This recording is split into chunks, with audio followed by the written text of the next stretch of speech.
Robin, this pipe, its freezing liquid is our only hope.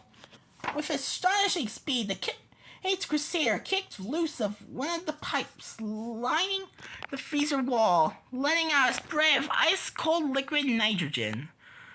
Then, using his insulated gloves, he bent the pipe upward to face the falling ice cubes. The ice actually froze in midair as the liquid nitrogen stopped the deadly cubes of ice. We gotta hurry before we're put on ice permanently.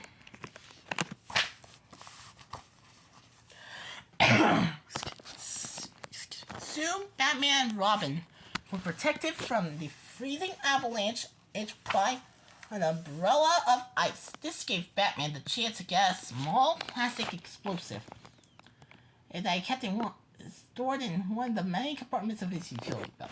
Cover your face, Robin! The door is ready to blow! With a deafening roar, the explosive charge ripped the thick metal door off its hinges. When the smoke cleared, the Batman and Robin stood among the wreckage, ready for action. Come on, Batman! We gotta catch the penguin! Wait, Robin. The penguin's long gone by now. He flew off thinking we're finished. Right now, we should head for the Gotham City amusement park. I got a feeling the Joker is up to no good there. The park should be crowded tonight. We all need our whirly bats to see what's going on. Flying high over the park, the dynamic duo noticed something unusual until Robin spied a mob of people running in fear from the Tunnel of Love. Something's up! Robin shouted to Batman. People don't run the Tunnel of Love unless there's something terribly wrong inside. Let's go down and then investigate. We better find out the cause of that panic, chum. When the whirly bats landed, the Kid Crusaders leaped on board one of the boats that floated through the Tunnel of Love. As the two crime fighters drifted into the enormous cavern, they could see only a dim light coming from far inside. The boy wonder shivered, but quickly overcame his fear and rode with the Batman down the peaceful stream that led to almost certain danger.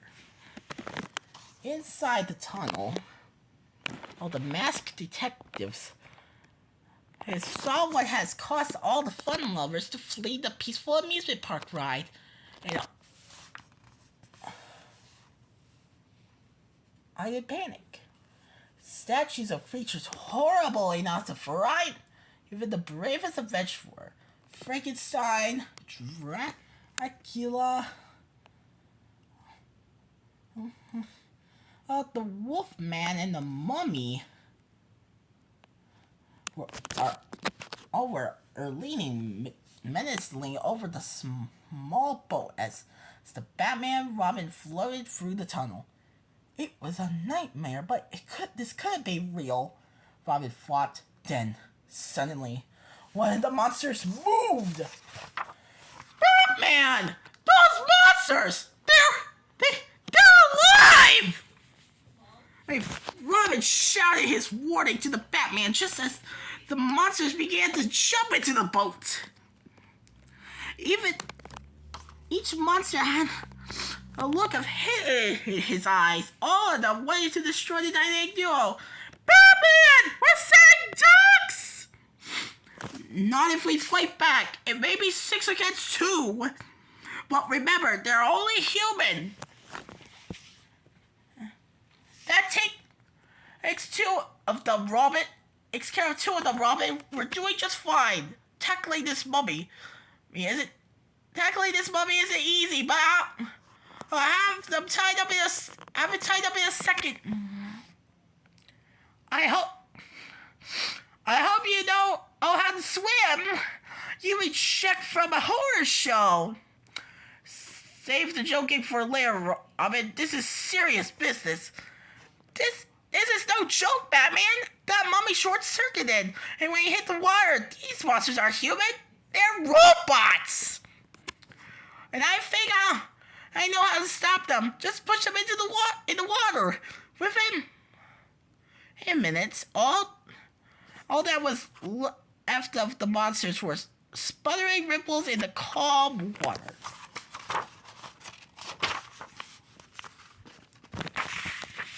The dark tunnel was lit brightly by the sparks of the beaten robots. This type of sick humor has to be the Joker's work, Batman said. From the corner of his eye, Robin spied a thin figure heading for the tunnel exit. I think you're right, Batman, Robin said. And there he goes! Let's get him!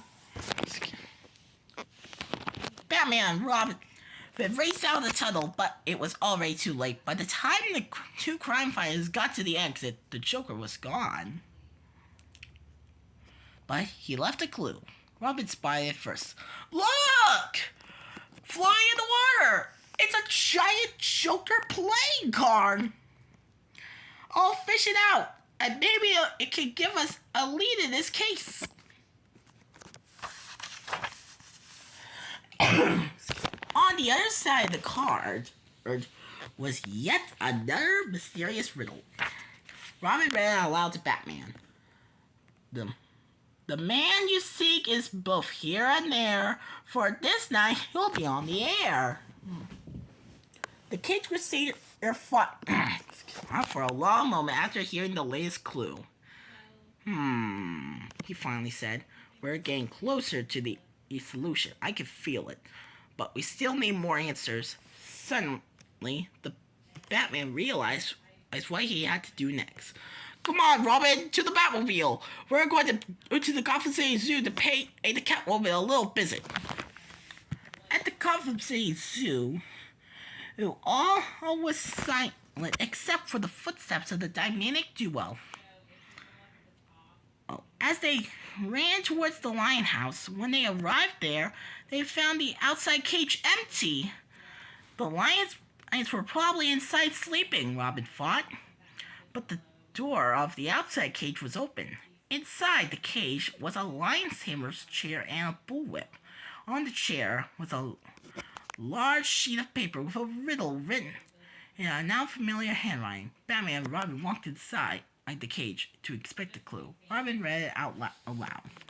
To find this man who's causing you grief, turn on the tube and get some relief. What does it mean, Batman? Robin asked.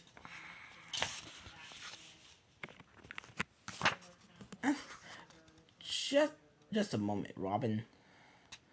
All the clues are starting to fit into place. Let me see. As the dynamic duo thought about their latest clue, they did not notice the Catwoman quietly slinking up behind them.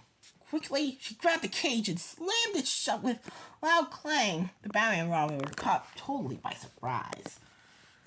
Ah, this is perfect, the Catwoman gloated.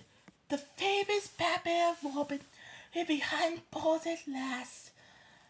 Batman pulled and tugged at the cage bars, but they will not budge. He and the Boy Wonder were trapped. I got a little friend of mine waiting on the other side of those bars.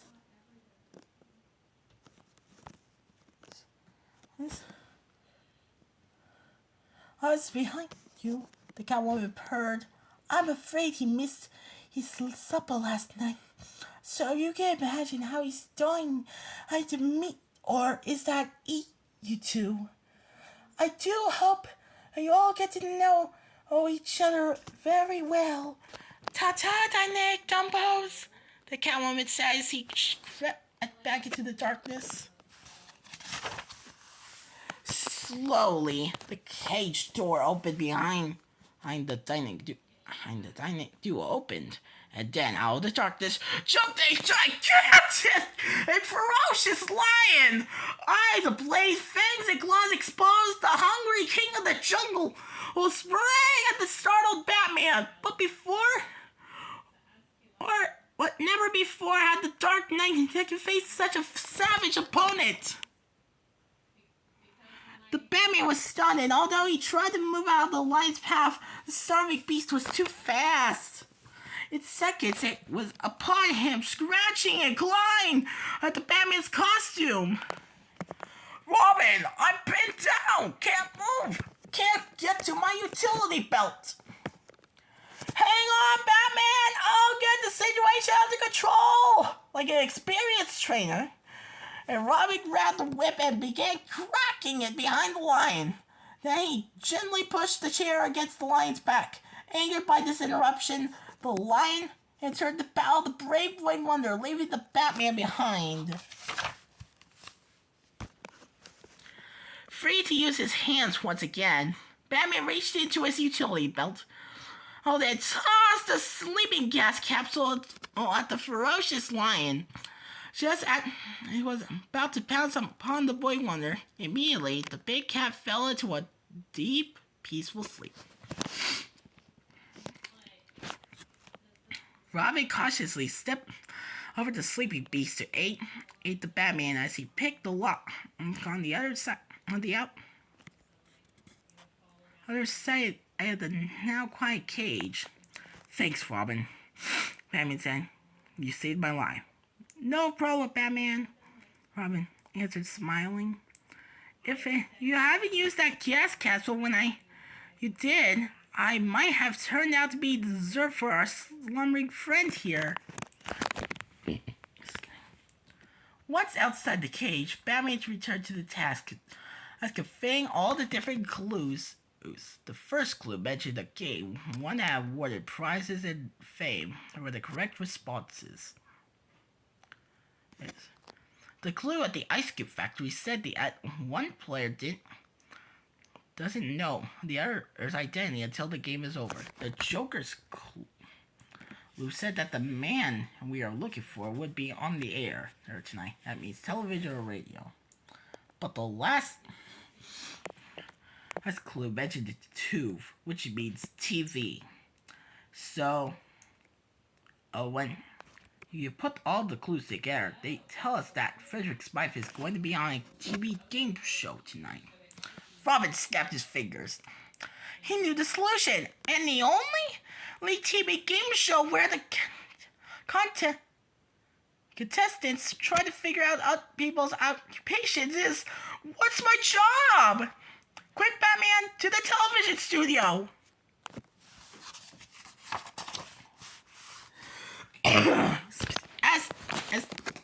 As the Batmobile raced towards the Gotham City television station, Robin switched on the TV monitor built into the fancy car's dashboard. What's My Job was just beginning. The announcer was introducing the show and its host. Robin listened carefully to the voice. Live from Gotham City, it's time for What's My Job?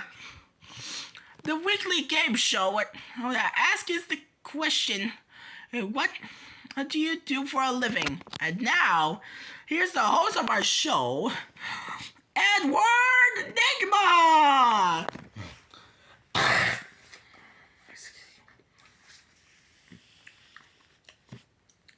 Batman! Robin shouted, hardly able to believe his ears and eyes. Edward Nigma is not the host of What's My Job? Edward Nigma is... Yes, I know, Robin, Batman answered calmly. Nigma is the Riddler. He's probably holding the entire staff of that TV station hostage, so he can pull off this crazy stunt. Keep on listening. We got to find out what his plan is. Good evening, ladies and gentlemen. I'm Edward Nigma, your extra special host. As for this edition of What's My Job? Tonight, we have a very special guest behind. Because hidden among our 4 contestants is Frederick Smith, the missing world-famous archaeologist. Is he hidden under the mask of Horus the Egyptian, the hawk god, or is the cat or Is the jackal? Or perhaps I'm at the ram?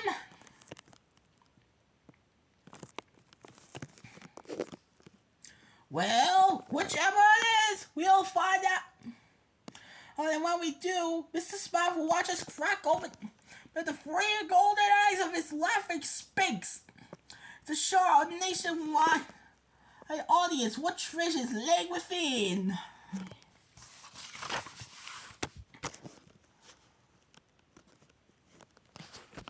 To help determine which of our contestants is really Mr. Smith, we have called upon a distinguished staff of Mick McNulty's pool hall and gymnasium to assist on our investigation. Gentlemen, you may begin your questioning. It's time to play What's My Job? Hey. Just kidding.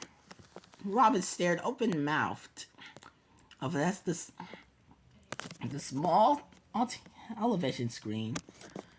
Batman, that guy's really nuts, he said. I'm not so sure, Robin. Batman answered. I fought the Riddler before, but he may be a little off the wall. But this kind of display seems more like the Joker's style. There's more to this than meets the eye. The Batman paused a moment, then added, "Turn the set off, Robin. I have a plan. If only we can get there in time."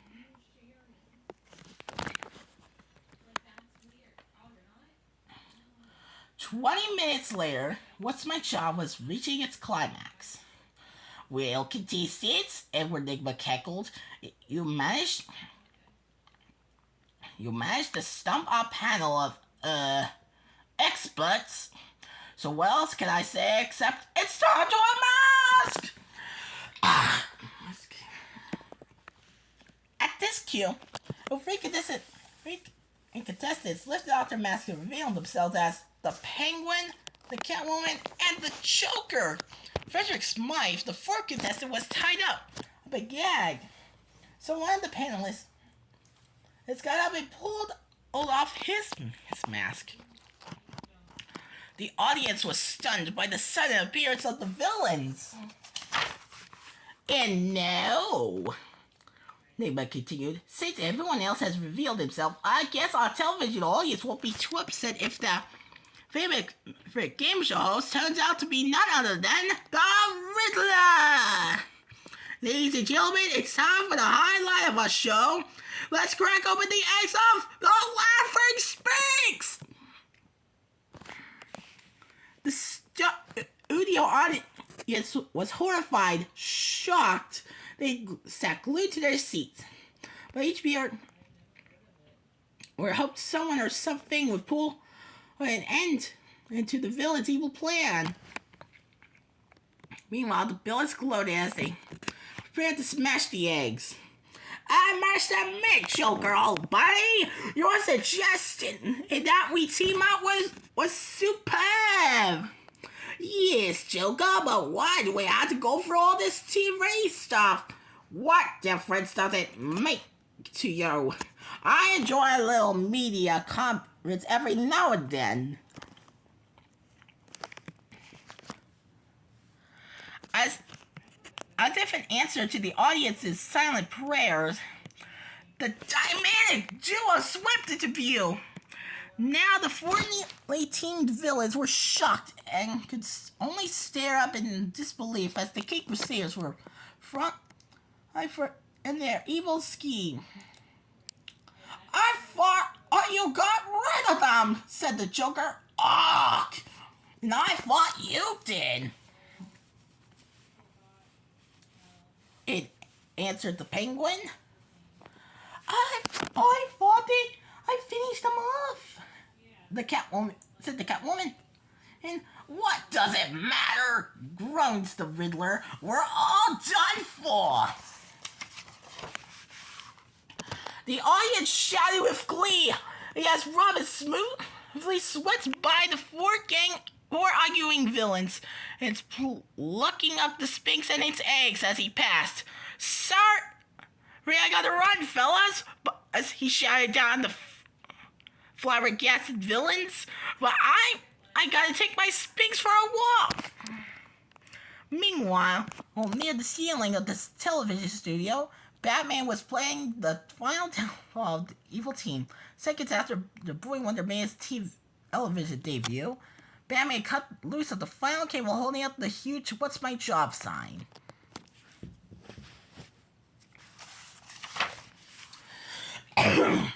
What a tremendous fun! As the sign crashed down around the villainous crew, the audience went wild! Come for me! Climb those cracks! Knock their blocks off! Soon the entire audience was chanting, Batman! Batman!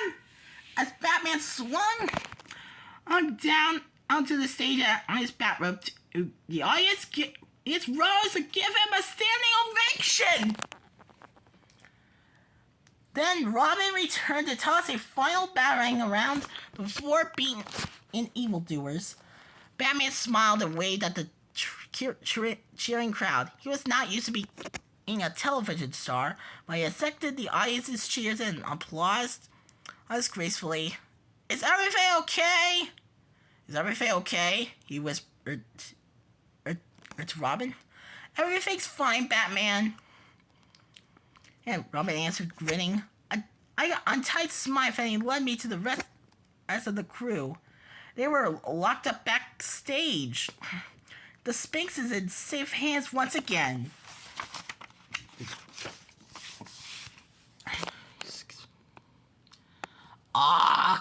This is the last time I might listen to your crazy team-up ideas, Joker.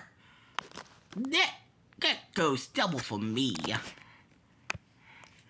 After the show was over, Commissioner Gordon arrived with the police to take away the four criminals.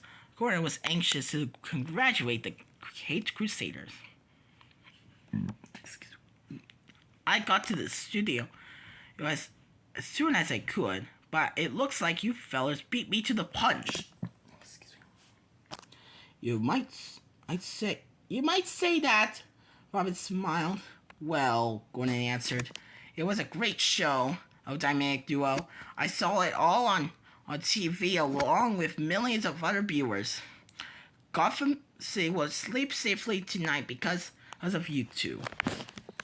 Wow! Whew, Robin said. What a job! It's all in a night's work. Batman answered, you did 3 things tonight. Hey, Robin.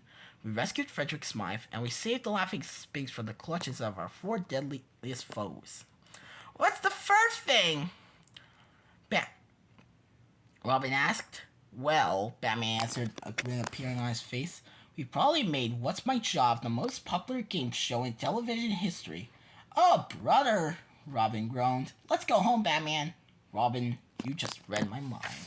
And that's the end of the story.